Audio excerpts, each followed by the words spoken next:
want to welcome you to the state of our world again, and we have a good discussion today about the homeless in America. And so, I'm Alan. I used to be a professor in the university and a pastor, and with me, I'll let him introduce himself. Hi, I'm Todd. I'm a local businessman here in the Walla Walla Valley. Good. So, I think you have a question there to get started with. Yes. So on this big topic of homelessness, let's talk about the problem, I think, more on a worldwide basis. So how significant is the homeless problem in the world? Yeah. Around the world, there are a lot of people that are poor. And like I say, I have lived in countries where the people live in just little shacks, but they don't consider themselves poor.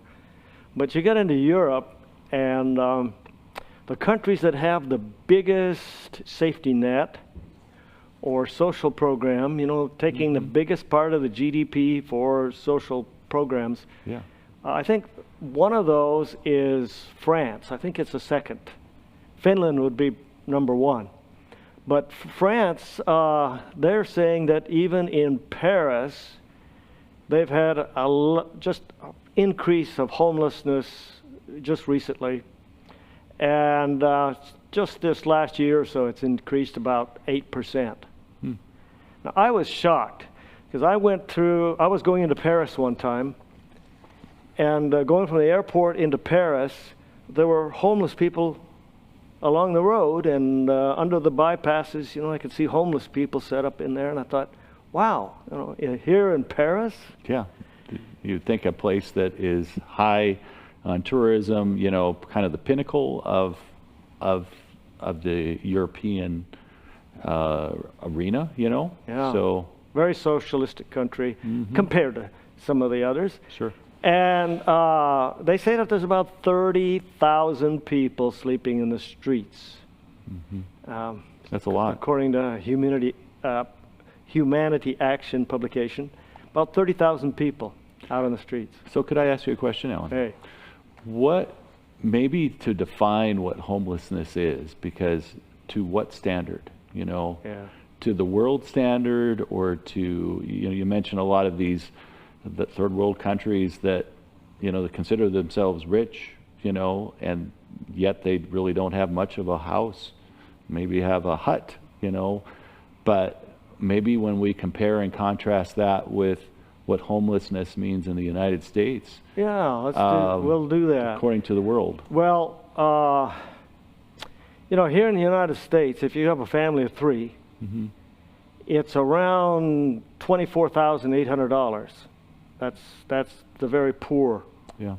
And they claim that poverty is causing the homelessness, you see. So sure. What the poverty line is about 24.8. Now, you get into foreign countries, it's around $780, which is considered the poverty line. So it's relative. Yeah. And I might say that I lived in South America in some jungle towns, and they thought they were doing pretty good. They had a grass roof, and they had poles up on the side filled with mud, and they had dirt floor. They kept it nice, and that was okay. The rich people had bricks on the floor and a tile roof. None of them had an indoor bathroom or anything like that, or electricity. Well, they had electricity for a couple hours at night, but that was pretty standard living.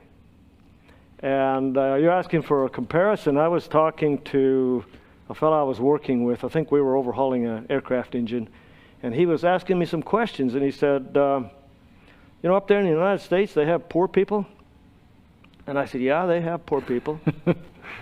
And he says, well, how do they live? I said, well, you know, they have a house, and most of the poor families have a house they rent. A few of them own, but they rent. And the kids may have a bicycle. They have glass in the windows, and they have heat in the winter, and just about all of them have a TV set. And that was going on. He says, in other words, you don't have any poor people in America. That doesn't fit my definition, right? Yeah. So yeah, like I say, it's relative. Right. A poor person down there is having a hard time getting enough to eat, and that's true in a lot of the world. Yeah, you know, and we'll talk about this more in the United States, but there's a lot of support, Yeah. you know, on a local level, state level, and even on a federal level. Yeah, as we'll get well. to that too. Yeah. Now in Greece, which is another country that has a heavy social program, and they are also dealing with an influx from people coming across from Turkey. And they say that the homeless population has gone from 11,000 people in 2009 to 40,000 people in 2016, and it's probably gone up since then. So that influx of people is causing homelessness also. Denmark is one country that has a lot of income through the federal government. In fact, they say there are around 15,000 people that are homeless there in Denmark, and about half of them in Copenhagen. Do you know what the population is? The total population, I don't remember. Okay. I'm just wondering as a percentage. What... Yeah, it's a small country, and they don't have a population probably like one of our states. Right. And so it's interesting. I was looking up to see how much people are taxed there to support it. Yeah. And the average worker around the country, they take 50% of your check right at the time of your... One half of your check for the government. And then the sales tax is over 24%, just for sales tax. You buy anything. If you buy a car... For sales and goods. Yeah. Does that cover food items as well, or is it just I don't know non-food? It's probably non-food items. Okay. But when you buy a car, I looked it up. If you buy a $33,000 car, which is pretty common here now, they add a $50,000 tax to a $33,000 car. Wow. So taxes are heavy in some of those areas, yet they have homeless. And it is interesting that it doesn't seem like it really is having an effect when you charge a lot and give it to the government. They still have homeless. Yeah. Yeah, we'll probably have to dive into that core social issue, on, why there is homeless when you have a lot of supports, and in addition to that, we're talking about governments, right? Local and state and federal governments, but I'm sure there are a lot of churches and individuals that help the homeless as well, right? Through direct, involvement. Yeah. So what about homelessness in the USA? Let's unpack that here. We got a little bit of taste of what's happening, in Europe, but what about in the USA? Yeah, I did a little search on Oxford Handbook, Okay. Online, and they said that families with children comprise around 36% of the homeless. So about a third of all those that are homeless have children, and a lot of school-aged children. Yeah. And so we have programs in the schools. We feed them breakfast, we feed them lunch, we feed them in the summertime, because we had a church over in a nearby town, and we provided a place for them to eat during the summer. Sure. And so churches, we'll get to that, churches, what they're doing.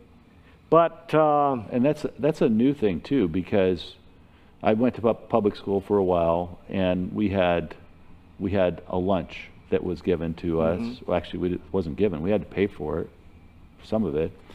But today, for the free and reduced lunch program, that includes a hot breakfast, a lunch, and sometimes an evening meal as well.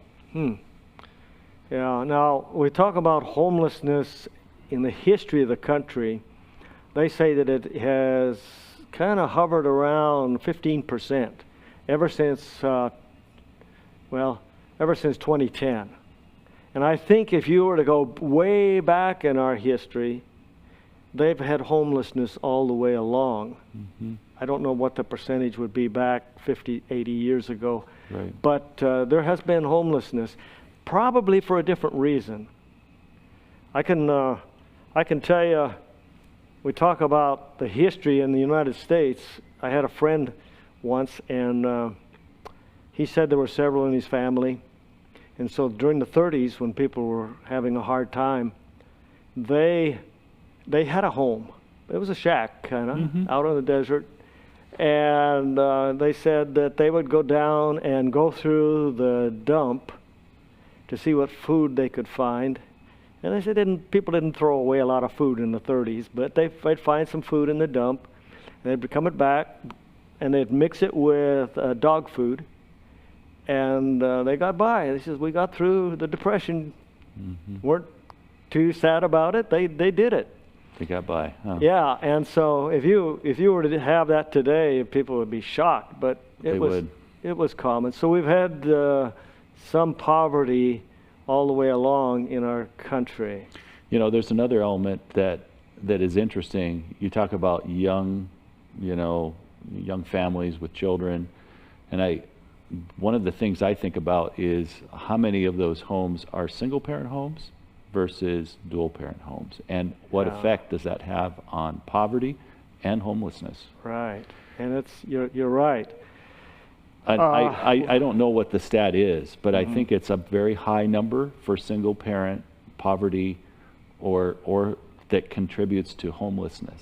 And they do get help pretty rapidly from our social programs, state programs or government. Sure. Because I used to take some of them down and help them to get that aid. And the reason is, and we'll talk about it, there are two groups. There are some that are in this situation just out of unusual circumstances. Absolutely. Like mothers who have, the father ran off and you don't know where he is, and there's no child support, and maybe there's 2 or 3 kids, and she can't work full time because of the kids. See, that's when the state steps in quite quickly. But we'll talk about another group who are professional homeless. See, so there are those definitely in need, and those who are there by choice. That's their lifestyle. Mm-hmm. And many of them, I have to tell you, I have had friends that are homeless, helping them out. And for instance, one guy, I gave him a place to park his vehicle. I said, you better plug in, it's cold in the wintertime. And he says, well, I have 2 cats, so I don't want to go into a shelter. And okay, he says, one's an inside cat and one's an outside cat. And I said, you let him get outside the car? And he says, no, inside the blanket and outside the blanket. Anyhow, so I was helping him, and I finally got him signed up to get into a HUD program so he could get into a home, because he had about an $800 a month income. He'd tell me exactly what it was. And sure. So I got him up there. He was at the top of the list, and he says, I can't do this. I can't do that. He couldn't afford it. No. Yeah. He didn't want to live in in a house. He didn't want to live in an apartment. He says, I have a fear that people will know where I am. Huh. And we'll discuss that. His problem was that he had a bad accident, and it affected him mentally. Interesting. But so a lot of the households in the country, they're down to maybe $15,000 a year income, and that's pretty low. That's part-time. Yeah. And even with a high minimum wage, especially in Washington State. We're going to get to that. We'll talk about that too. Right. And let's talk about the housing issue. Yeah, these people that are down that low are paying at least 50% of their income for housing. And it is possible to survive that way, but it's tough. I've been there. I paid 50% of my income in housing before. So I think if you go for a primary mortgage in the United States, if I remember the ratios right, they want your mortgage payment to be no more than 35%, if my memory reminds me. But it all depends on how people manage their money, and that's one Absolutely. of the biggest problems we have with the homeless. It's managing the money. So the other part of that too is just the cost of housing. Yeah. You know, rental versus ownership, and it's extremely expensive. We live in a state that has some very high cost of living. We'll get to that too. So what's that next question about? Okay, so what is the best way for us to assist them? Well, yeah, and before that, I think I'd like to mention that getting into this situation of homelessness, they say there's a lack of low-skilled employment, but we'll talk about that. Out there on those farms, they're really looking for workers, and Yeah. here in Washington, they're paying between $16 and $24 an hour, which is pretty good. There's a lack of low-income housing, and that is true. Housing is going up. Just to have a mortgage on a house is very expensive because of inflation. And the minimum wage in a lot of states is not as high as Washington is. We're going to discuss Washington, Yeah. Oregon a little bit. A lot of people are out there on the street because of family violence. They're runaways. They don't get welfare support. And they can't get support from their family because they run away from the family. Mm-hmm. A lot of them are mentally ill. A very high percentage of the ones that are out there on a long-term basis are mentally ill. And that is caused to a great degree by the drugs and alcohol use Yeah. out there. That's a big topic that I think we're going to talk about some more too. Yeah, we'll talk about that too. Yeah. Now that you talk about the best way to help them, is that what you're asking? Yes. Usually shelters, that's the first place they go. We'll take them into a shelter. We're finding, and we'll get to some stats here in just a minute, where in some cities they can only get about half of them into the shelters. The second thing after the shelter is the drug abuse program, counseling. There's over here in a nearby city, Tri-Cities, Yeah. they have a homeless shelter there, I know, and I was checking with them, and they said everybody who comes in here has to take some type of drug abuse training because it's such a big problem. And then after they get the shelter and they get the training to try to get off those drugs, get some aid, get some money for them to survive on, food, public transportation. A lot of these cities have public transportation Yeah. because they don't have cars and they can get down to their work. They need education so they can work, a little bit of education, job training. And then they need some permanent housing, transition to some permanent housing somehow. And they're building some permanent dwellings for these people. So there's a local agency, I won't name the local agency, but that deals with the homelessness here in our valley, and they will take people. You have to be able to get off of drugs, and so they have to, I think there's screening that's involved in that.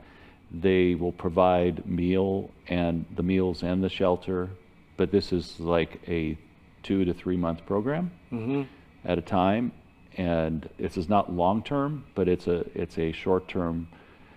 And I believe that they also have to, if they do job training and that type of thing, but half of the money has to go into a savings account that and half of the money that they can spend, and they get that money when they leave the shelter. So they provide job training and of course drug-free, and it's a Christian-based shelter that helps people get on their feet. And there's a shelter for men, and there's a shelter for women and children. Yeah. So. And it's interesting that the people going into these shelters, or they're out on the street to start with, to a large degree it's their fault. And I think all our government agencies realize that they have put themselves into this position. However, there are two classes, see. One who, by their own lack of money management or getting on drugs and alcohol and other problems, social problems, they're out there. And then there's another class that really can't help it because they just lost everything. Yeah. And I have been around some families that have lost everything, and they were nice. Mm-hmm.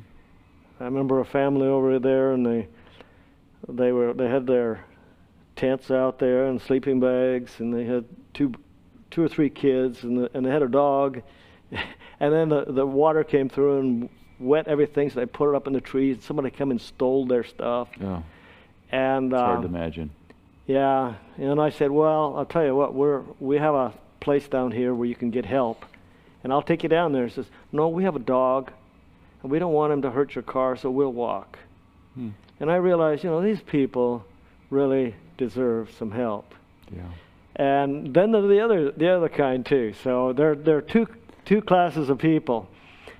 We find that, I don't know the percentages, but we have those who would like to get into homes. We talked about getting into those homes eventually. And there are government vouchers that they can get to get into HUD program, HUD houses. And about only a fourth of them can get that. Interesting. So there are some problems there. And like I say, some of them really don't want to be in the housing. Yeah. For some reason, they want to be out on the streets, and some of it's because of drugs. We'll talk about that too. A lot of the drugs, they're selling drugs, they're making drugs on the street. There's a lot of things going on out there. I've been involved with, doing some worships down at the shelter and getting to know some of the individuals. I haven't done that lately, but everybody has, different reasons for why they're in the situation, and they are so grateful, to for people that are there to help them along their journey, and drugs play that, unfortunately, a big part in the social decline about their situation. And so, so my question here, I got another question for you, Alan, is who should be classified, and I guess I'm going to use a word, as chronically homeless? Chronically homeless. See, those are the ones that really want to be there. They will never be off the street. Usually they're unaccompanied adults that are homeless for a year or more. They have had at least 4 episodes of homelessness over the past 3 years. Those are called chronically homeless. And they're mentally or physically disabled. That goes along with the drugs. Yeah. Like I mentioned, this individual who basically had a branch go through his head, and they kept him alive, but he did have problems, a great fear of people. So some of the people out on the street are there because of an injury or something, but usually it's because of their mind has been altered with drugs, and that's why they're out on the street. And drugs are expensive. And if you have to keep buying those drugs, you can't afford a house. Yeah, that's a problem. So maybe we should kind of boil it down. What constitutes a home? Yeah. There's lots of different, we kind of touched on it a little bit, but is it a tent? Is it a car? Or is it a motorhome? Yeah, camper? So how big a vehicle? There are older people that simply have a motorhome and travel around the country. They stay this place for a while, and they stay in that place for a while, and they travel. And we don't consider them to be homeless. Right. And some live out of a car, and they have a place to sleep, and they don't consider themselves homeless either, but I would. And we see tents all along the streets, people living in tents. I'll tell you though, down in the areas in South America where I used to live, a tent would have been a luxury hotel Wow. because they slept out.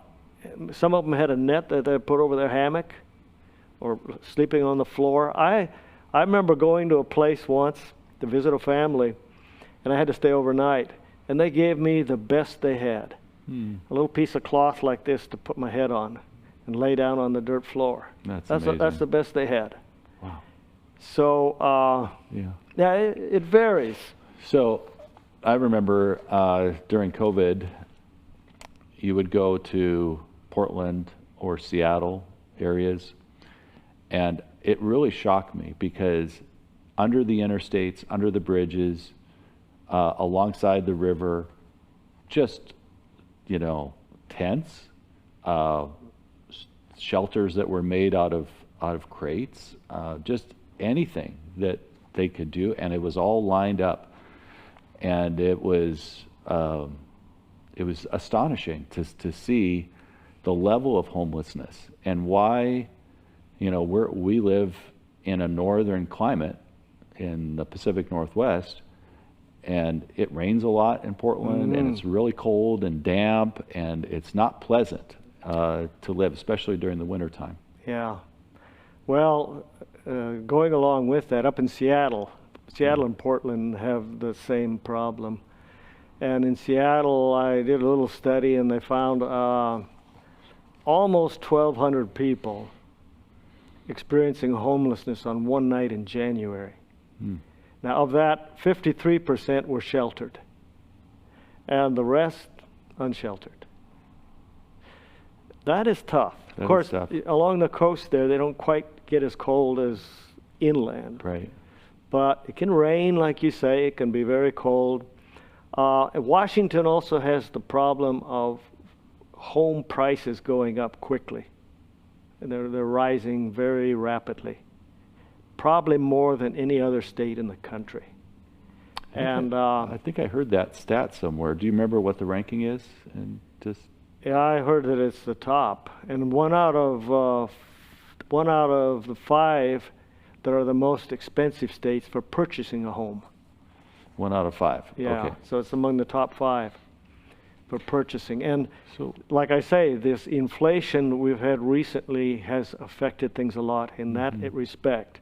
Also, talking about inflation, when there is rapid inflation, and I lived in a country where the government controlled the fuel, and they went up 300% just one day to the next, and it started inflation, and inflation hit 24,000% and averaged 13,000% for the year. Wow.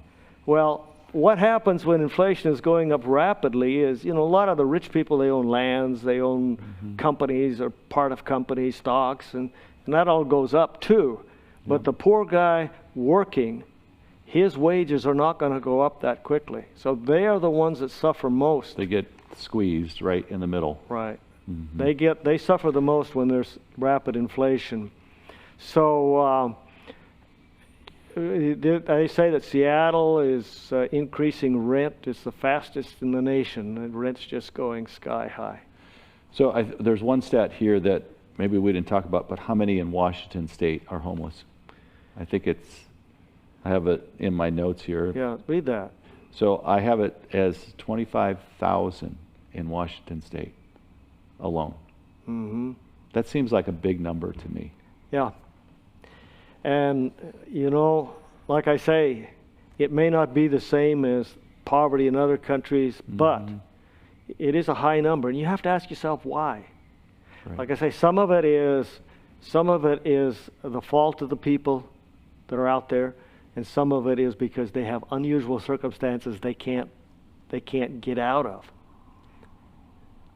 We'll talk about, you know, even up there in Seattle area, ACLU says, hey, these people have rights. That may be your next question, I don't know. But they have rights, and you're going out there in these homeless places and you're taking away their So we're talking property. about the American Civil Liberty Union, Yep. ACLU. Yeah.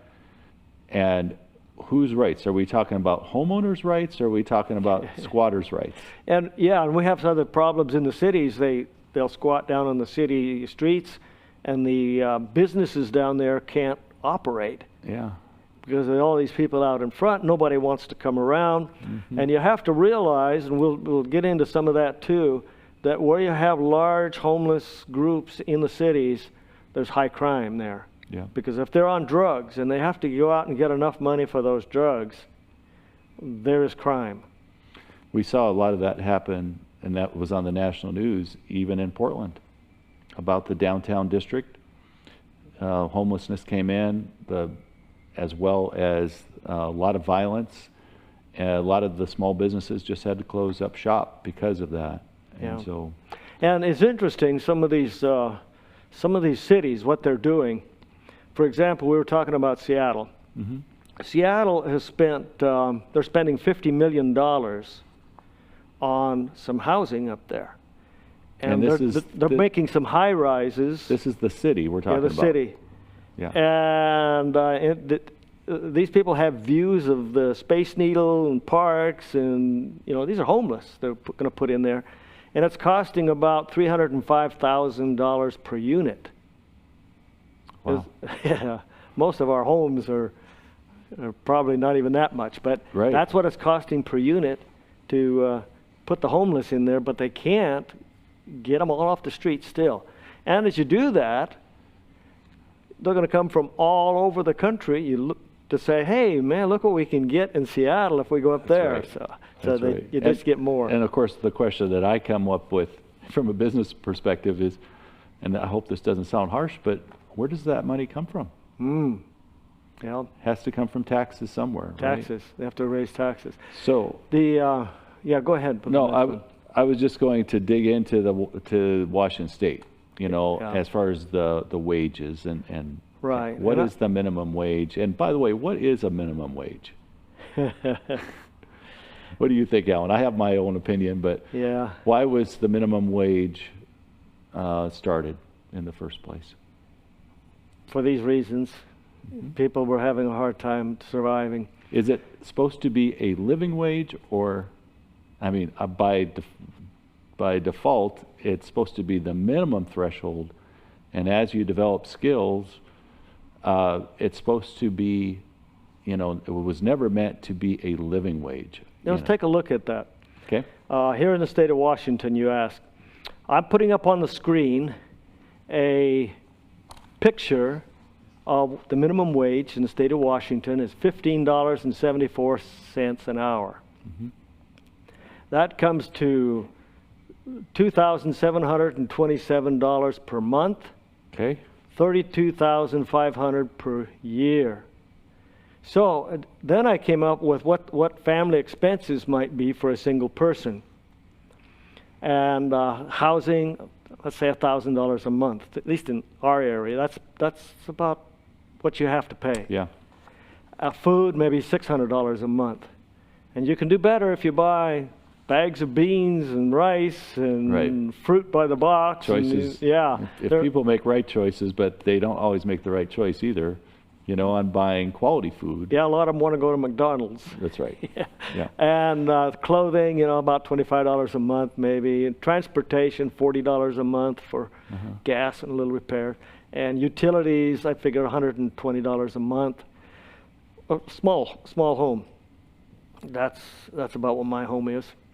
And so the total I came out with was $1,785 a month. $1,700, almost $1,800 a month. Well, that comes out to $21,420 a year. Right, about 2/3 the cost, right? Right. So if minimum wage, that's at minimum wage, working 8 hours a day, 5 days a week, for 52 weeks. Yeah. And maybe a couple days off for Christmas and Thanksgiving and New Year's. So, by the way, what you just talked about, the $32,500, that's before taxes too. So, you have taxes taken out.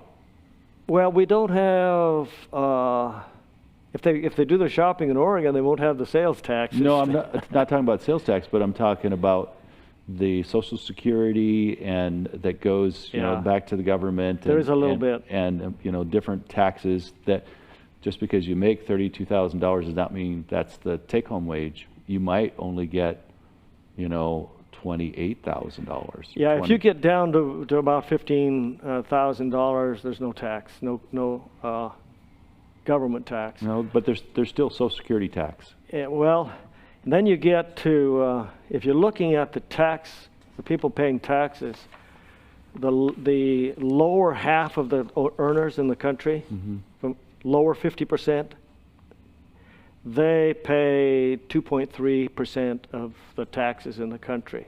So it's quite low. Sure. The top 25% is going to pay 75% of the taxes. In fact, the top 1% that they usually complain about, they say is paying almost 42% of our taxes. So if you're in that low income, you're probably not real high in your taxes, but there is some. Right. And so we said that it takes, they get $32,500, and it costs them $21,500 for the minimum expenses. It's very hard to then make that work. Yeah, then the rest in between, they'll probably spend on something. If they could save for an emergency, that would be best. But they could make it. Right. Now the problem is, like we said, if you're a single mother, got 2 or 3 kids, and you can't work full time, then they can be picked up by the state pretty easily. Sure. They need to get down there and get help. If you got 2 people making $32,500, well, what's that? 64,000, and a lot of people live on that. So if you had 2 people working, or if you had 1 person working and 1 part-time, they can make it. But they have to manage very carefully. Yeah, but again, I think we have a lot of single-family households out there with 1 earner rather than 2 earners. That contributes to this problem. And we're talking minimum wage. Right. That's $15.74 an hour.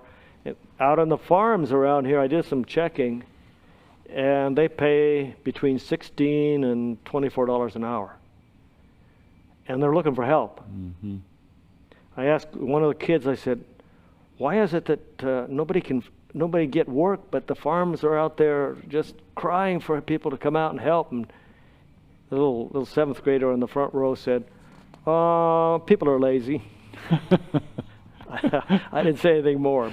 Well, yeah, that is. I grew up on a farm, and we didn't hire individuals, but as kids, we contributed to the contribution of the farm. And I did too. That's important. I loved it. So let's talk about Oregon and Oregon State. How about did we go back to the expenses a homeowner has? I'm sorry, I missed that. Trying to rent a house. Okay. Yeah, so we had, go on. They have a situation too. People say, oh, they're taking advantage. That's why the prices are so high. But if that homeowner is paying a mortgage while somebody's going to live in the house, they could be well up over $2,000 a month on their expenses. Yeah. If they don't have a mortgage to pay off, they might be able to get by for maybe $600 a month and rent the house out for $8 or $9. You know, so you see some that are pretty cheap. If they don't, the older homes have a lot of maintenance, though. They sure do. So you have to understand the plight of the homeowner that's trying to rent a home. Maybe they inherited a home from their dying parents or something, and they're using it for income.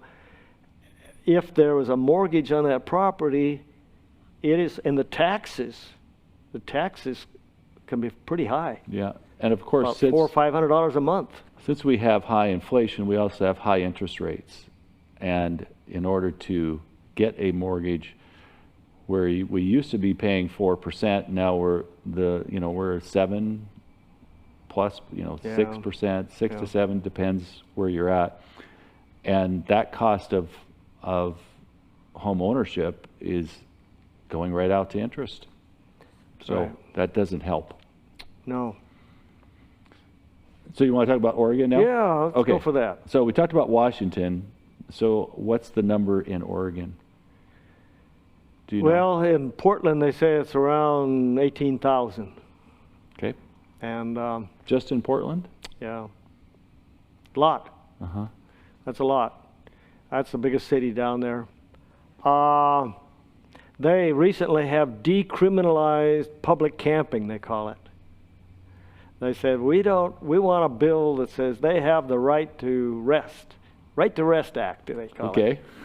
And so it was reported that in downtown business areas, there's so many camping in the business areas that I looked up on Daily Mail, and they said that 2,600 downtown businesses have filed a change of address recently. Yeah.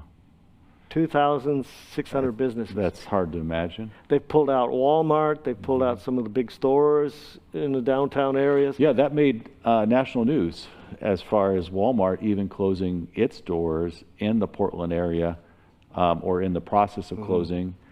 I think some of the reasons I heard was high theft rates. And even, I mean, that gets into a different problem, you know, as far as what can you actually convict a person of, you know, for a misdemeanor crime. And especially in California. in California, yeah, it's a very high number. I can't remember what it is, but a lot of businesses don't even bother, and eventually the result is that they have to close. Yeah, some of these other cities,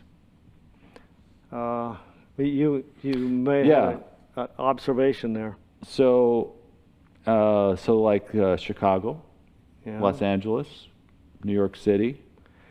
Yeah, Chicago, they say that they're putting up 400 people at O'Hare Airport. Not right out where people can see them, but there's 400 homeless people in there. And you have to realize that we've had a lot of influx into the country too. Illegal migration coming into the country. We're talking about millions. And they don't really call them homeless, but they do take up some of the facilities that we would use for other homeless people. Not only that, but they have children many times. And those children must immediately go into school. And I don't know how it is in every state, but here in Washington, if somebody's just visiting from another country for a couple of weeks, they can put their kids in school. Right. And they don't question it. And the system pays for it. The system pays for it. The teachers go to start pulling their hair out because these kids know they don't have to get a grade, and so they disrupt the class. I don't know about you, Alan, but this seems like a very complex issue. It is. Los Angeles, you asked about Los Angeles. They're building some towers, you know, like Seattle. They're putting a 19-story tower up with 275 units, and they're going to pay $160 million for that. That works out to about $580,000 per unit. Yeah, up here in Seattle, it's the same way. 580,000. We were talking about Washington State at 350,000. Yeah, well, I think I've heard over 500,000 here too. It's going to cost. Wow. So we'll see how it comes out. But you know, maybe one of the questions that I think about is, and I know we have a little bit of time, but does it really address the core issue of, you know, if you put somebody into a nice condo and that type of thing, and you take care of their shelter needs, but what about the other issues? You know, does it, we talked about the drug issues, you know, broken families. It seems like it's a Band-Aid approach that doesn't fix the core problem. Yeah. And like we mentioned, what they have to do is educate, help them to manage money, get off drugs, get off alcohol, and and have some education so they can get into a job, and help them to know how to get into permanent housing or help arrange the permanent housing for them. Like I mentioned, this one guy, I got it all arranged for him, but he said, nope, I can't do it. So there are people that actually prefer to be out on the street. And some of it's because of drugs. Yeah. So I want to just touch on this. I know our time is running short here, but what about the federal response? And I think through housing and urban development, HUD, Yeah. what are they doing to help? Yeah. Maybe we can touch on just a few they're of helping these. something with the HUD program, the housing and urban development. The cities are also doing what they can. I noticed down in San Francisco, the amount they were spending was $82,000 per homeless person. Wow. Yeah. In New York City. That's an annual number? In New York City, it's around 50,000 per. Is that an annual number Yeah. per person? Yeah. Wow. Well, the interesting thing is there that in the prisons, the average is about $33,500 to maintain a prisoner in prison. Yeah. And they get off drugs and alcohol there too and get education. I'm not suggesting we should put all the homeless people in prison so we can help them, but they're spending more than the average prison inmate costs the state. So that's kind of interesting.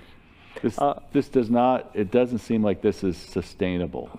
Sustainability as far as patching, the system. So what about other programs or what do we see about other problems?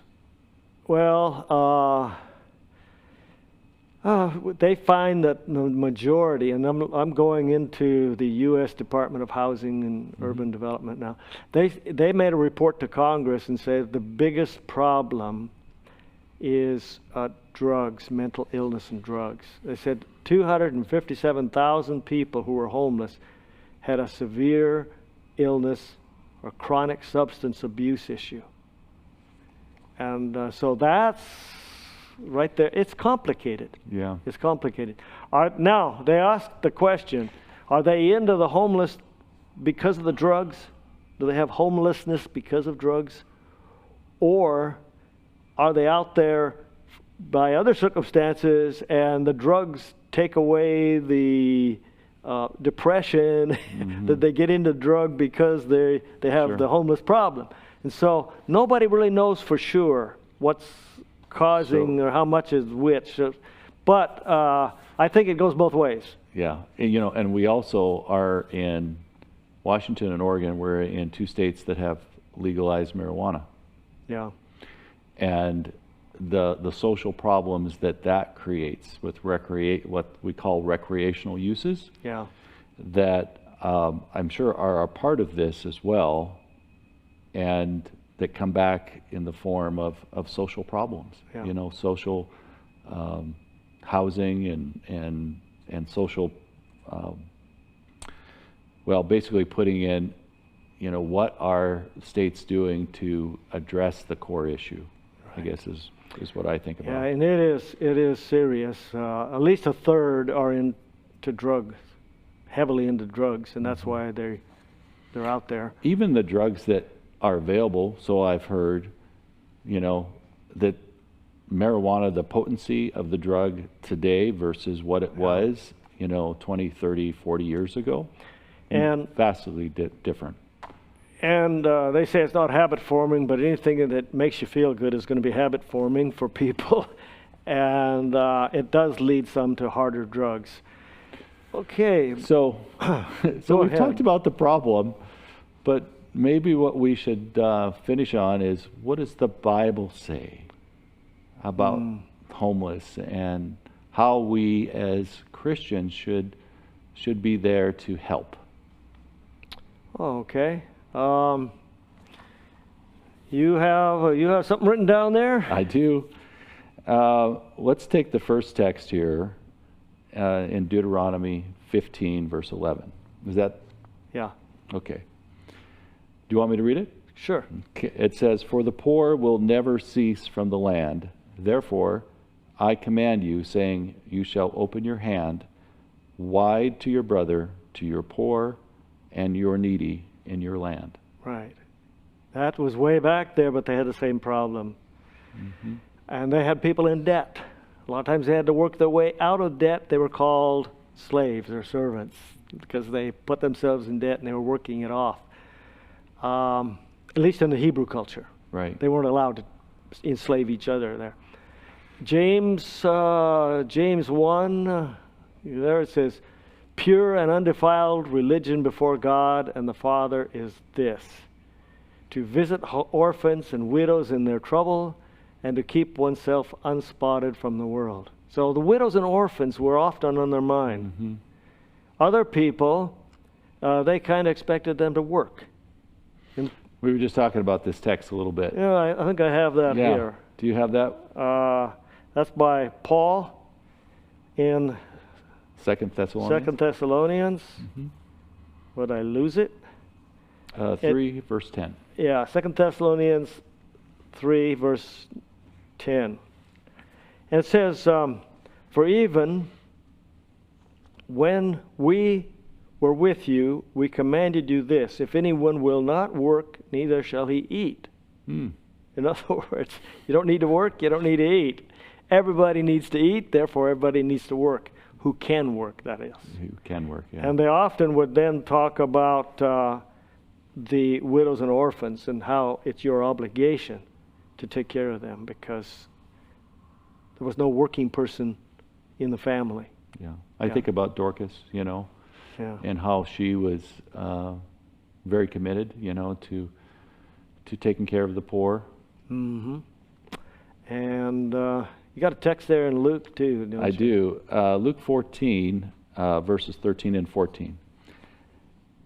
The Bible says, but when you give a feast, invite the poor, the maimed, the lame, the blind, and you will be blessed, because they cannot repay you. But for you shall be repaid at the resurrection of the just. That's a wonderful promise. That's a good promise, yes. Mm-hmm. I like that. In 1 Timothy, there's one that says, honor widows. You got that too? Honor widows who are really widows. In other words, and Paul even says if they're young and they're good looking, they need to be married. Yeah. Because the church was under a lot of obligation right then, and they had to have the 7 deacons to try to solve some of these problems in the church. Yeah. That whole structure that was set up to help the poor and needy. Yeah. Yeah. And what does it say there? So it says, but if any widow has children or grandchildren, let them first learn to show piety at home and to repay their parents, for this is the good and acceptable before God. Yes. So I guess my question on that is, what is piety? That word is not used a lot these days. Means Christian character. Mm-hmm. Yeah. So, I think we're getting down there to the end. It talks about there are all kinds of wicked people in the world, but we don't want to be greedy either. So greed is one of those things that I'm sure the Bible is referring to. We want to share. So, why don't we go ahead and close our talk for today? And this has been the talk on homeless people, mostly in America. And if you want to follow us online, you just go search online, State Line Advent Media. Yep. And then start looking for YouTube videos, and you'll find us there online. Well, thank you for listening, and we'll see you next time.